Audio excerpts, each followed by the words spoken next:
The old lake house sat at the edge of Blackwater Lake, a place people whispered about but rarely visited, and when I rented it for a month, I didn't believe a word about the hauntings, until the first night proved how wrong I was. It started with a faint sound of footsteps pacing the wooden porch at 2 a.m., slow and deliberate, as if someone barefoot dragged their heel across every board, but when I opened the door, the porch was empty except for muddy footprints that led down the steps and vanished before reaching the water. Locals had warned me that the lake house carried 10 stories, 10 real encounters from people who stayed before me, and though I brushed them off, each one unfolded in terrifying detail over the next 4 weeks, starting with the woman in the window, a pale figure with dripping hair who appeared behind me in my reflection when I stood near the kitchen window late at night. The second was the man under the dock, an angry presence that pulled at my ankles when I dipped my feet into the water on a warm afternoon. The third was the whispering hallway,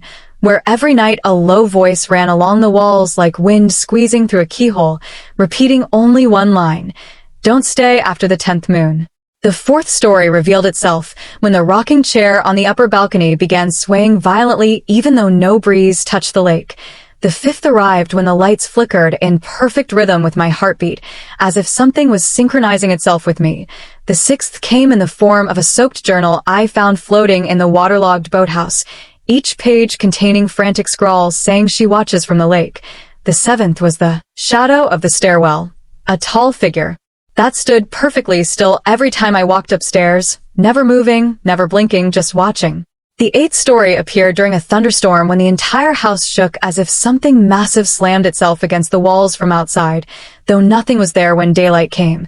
The ninth happened when I heard children laughing in the attic despite it being locked and sealed for decades. And finally, the 10th story, the one no one ever survived long enough to describe, revealed itself on my final night. The lake went completely still, the air too silent, my breath visible despite the warm temperature, and the footsteps returned, but this time they were inside the house, coming down the hallway, wet and slow, splashing lightly with every step. I hid behind the couch, but a cold hand slid over the back of it,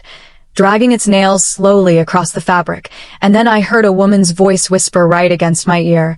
"You stayed after the 10th moon." Something icy gripped my wrist, pulling me toward the back door, toward the black water outside, and I fought with every ounce of strength I had, breaking free only because the lightning struck the lake, lighting up the silhouette of a drowned woman standing inches behind me. I ran without looking back, driving away so fast the gravel ripped under my tires, and even miles from the lake, I could still hear the faint sloshing footsteps in the back seat until the sun finally rose. People say the lake house is abandoned now, but sometimes, when the moon is full, the porch creaks with those same slow footsteps, waiting for the next person foolish enough to stay past the 10th moon, because the shadows at the lake house don't forget, and they certainly don't forgive.